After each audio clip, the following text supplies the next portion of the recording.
मध्य प्रदेश लोक सेवा आयोग ने राज्य सेवा परीक्षा 2021 के परिणाम घोषित कर दिए हैं। नरसिंहपुर जिले के एक छोटे से गांव में रहने वाली राधिका पाठक ने MPPSC की परीक्षा पास करते हुए नायाब तहसीलदार बनी है। राधिका के पिता किसान हैं, जबकि उनकी मां गृहिणी है। राधिका से छोटा एक भाई और बहन है, दोनों ही पढ़ाई कर रहे हैं। राधिका का कहना है किसान की बेटी होने का फक्र है।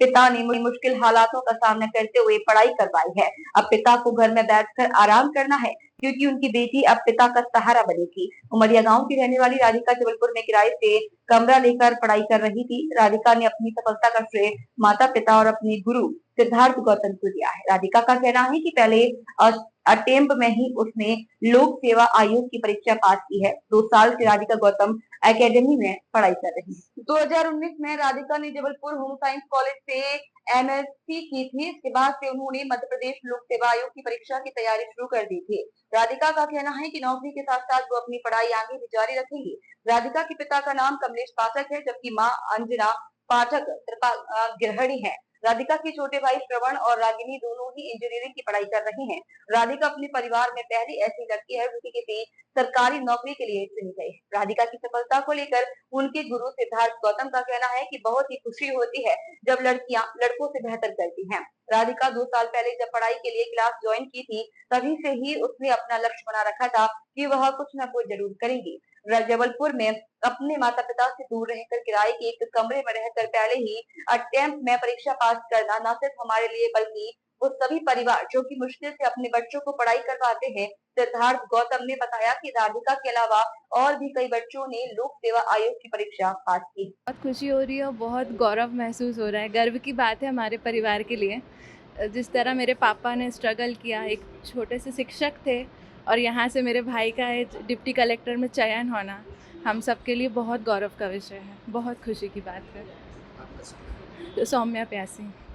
सर, एक संतुष्टि का भाव है। काफ़ी लंबे समय तैयारी चल रही है, तो काफ़ी अच्छा महसूस हो रहा है कि जिस लक्ष्य को चाहने की बहुत कोशिश की वो अब अचीव हो गया है, तो अच्छा महसूस हो रहा है काफ़ी।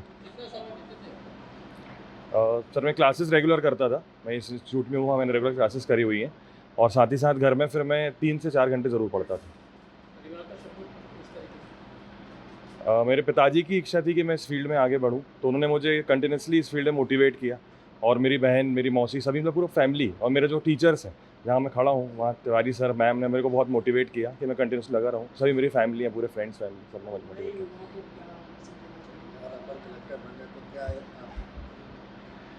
सर, अभी तो मैं चाहूँगा कि मैं जिस लिए मैंने ये फील्ड चुनी थी कि मैं अच्छे से जन कल्याण कर सकूँ, सेवा का भाव से मैं समस्याओं को सुलझा सकूँ जो भी वर्तमान में प्रेजेंट है, तो मैं उसमें काम करना चाहूँगा।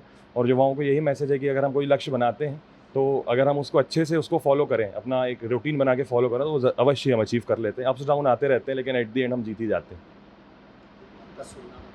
जी, शिरीष प्यासी। जी, MPPSC का एग्ज़ाम हुआ था। MPPSC 3 चरणों में होता है, प्री मेंस इंटरव्यू। उसका कल शाम को 8 बजे रिज़ल्ट आया और हमारा छात्र शिरीष प्यासी 12वीं रैंक में आया, डिप्टी कलेक्टर का पद प्राप्त हुआ। एक शिक्षक लगभग एक किसान जैसे होता है। पहले खेत को सामान्य रूप से समान करता है, प्लेन करता है, उसमें जुताई करता है, बीज डालता है, तराई करता है, सिंचाई करता है और लगभग उसको पूरे खेत को संवारता है। और जब फसल लहलहाती है तो उसको लगता है कि उसकी मेहनत, उसका जीवन सफल हुआ। बिल्कुल ऐसा ही एक शिक्षक को लगता है कि जब उसका छात्र सेलेक्ट होता है तो ऐसा लगता है कि एक शिक्षक का जीवन पूर्ण हो गया। अब उसके जीवन में बहुत कुछ उपलब्धि प्राप्त करने को रह नहीं गया। और हमारा ये छात्र शिरीष प्यासी, जो अपने आप में एक संस्कारित परिवार से आता है, बहुत ही कर्तव्यनिष्ठ, कर्तव्यपरायणता के साथ साथ ये समर्पित बच्चा रहा है।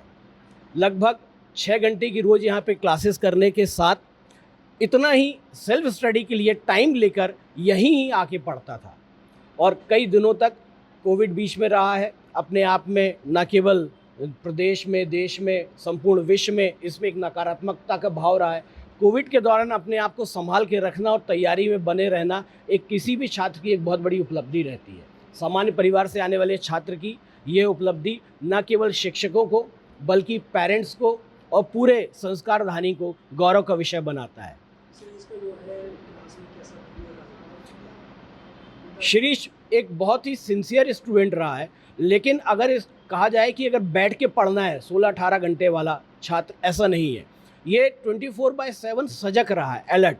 अपने आसपास क्या घटनाएं घट रही है, क्लास में क्या हो रहा है, उसको अच्छे से सुनना, एनालाइज करना और इनोवेटिव आइडिया लेकर बातें करना, आंसर लिखना, नई नई चीज़ें को खोजना, टेक्नोलॉजी फ्रेंडली होना, ये सब जो है इसकी स्ट्रेंथ मानी गई। इसके साथ साथ इसका जो व्यक्तिगत स्वभाव है, स्वभाव मतलब औरों की हेल्प करना, अपने साथ साथ अपनी कक्षा के विद्यार्थियों, यदि कोई नोट्स लिए हैं, कोई किताब नहीं मिली है, उसमें से नोट्स बनाए हैं, तो वो सारे बच्चों के साथ शेयर करना, खुद भी चीज़ों को मेमोराइज करना और अन्य को भी कराना। तो अपने साथ साथ अन्य का कल्याण की भावना लेके चलने वाला ये विद्यार्थी सबसे पहले स्वयं चयन हुआ। हमारे संस्कार शिक्षा कहती है कि यदि आप में परोपकार की भावना रहती है, आप अन्य का सोचते हैं, तो ईश्वर सबसे पहले आपको उपलब्धि देता है। इसका आदर्श उदाहरण शिरीष प्यासी है।